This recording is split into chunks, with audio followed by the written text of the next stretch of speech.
Bienvenue à cette revue des marchés boursiers Cachemire du mardi 3 septembre 2024. Le mois de septembre commence assez abrupt, comme on dit dire, parce que je regarde les marchés boursiers aujourd'hui, c'est du rouge partout.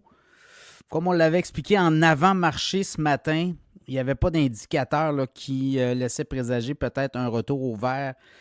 Et n'oubliez pas que le mois de septembre est un des pires mois à la bourse depuis au moins 10 ans, mais si on regarde de plus longtemps encore, le mois de septembre n'est jamais très favorable. Donc, on est parti sur les chapeaux de roue. Je regarde à Toronto, le TSX baisse de 303 points, 23 042. Le Dow Jones en baisse de 626 points, 40 936 points. Le S&P 500 baisse de 119 points à 5 528. Nasdaq baisse de 577 points, 17 136. Le baril de pétrole se dégonfle de 3,14 70 et 41. C'est peut-être la bonne nouvelle du jour. On va peut-être avoir des baisses du prix de l'essence. Peut-être. Au Québec, au Canada, Bitcoin baisse de 933 58 000. C'est pas facile nulle part. L'or aussi a baissé. Et quand on regarde un peu les statistiques, c'est des statistiques sur notamment là, des indices sur le manufacturier, secteur manufacturier américain qui sont en baisse. Il y a deux indicateurs là. Et ça, c'est les marchés, semblent être très nerveux sur toutes les petites statistiques qu'on veut voir ou qu'on pourrait observer là, qu'il y aurait un mouvement de baisse de l'économie. Donc, on va jouer serré. Donc, dans le cas des bourses américaines, c'est la descente. Et là, ça nous amène à toutes les rumeurs. Est-ce qu'il y aura une baisse de taux? Baisse du taux directeur le 18 septembre, ça va arriver vite. La semaine prochaine, c'est au Canada. On comprend qu'au Canada, on continue à baisser. Il y aura encore une baisse. Est-ce que ça sera 25 points de base ou 50 points de base au Canada? Les marchés, les analystes parlent plutôt de 25 points de base. On a eu quand même deux baisses, là. Juin et juillet, ce que les États-Unis n'ont pas eu.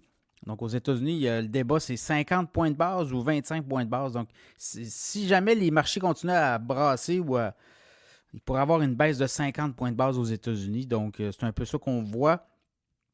Et quand vous regardez, les titres, ça a été dans le rouge pas mal partout. Je regarde, par contre, tout ce qui est télécom. Les télécoms ont bien fait aux États-Unis, Verizon notamment. Je regarde Procter & Gamble monte, Coca-Cola, où on peut refiler la facture. Là, donc, le prix du consommateur, là, je pense que dans les services aussi, les soins de santé, ça a monté. Berkshire Hathaway continue de monter, il n'y a pas de problème. Donc, c'est un peu là que ça s'est joué là, au niveau du S&P 500.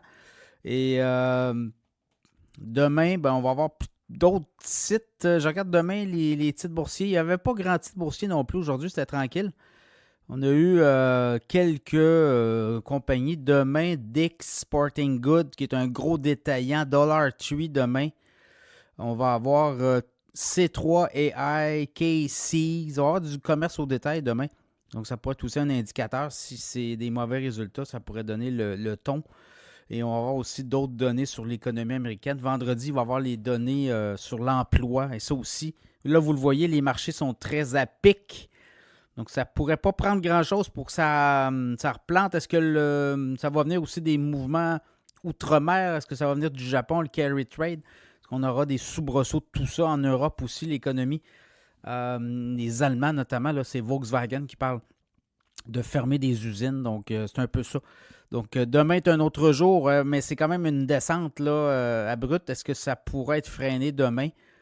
On va le voir s'il y a il y a du positivisme, mais absolument septembre, là, c'est des mois qui sont très, très durs pour les investisseurs.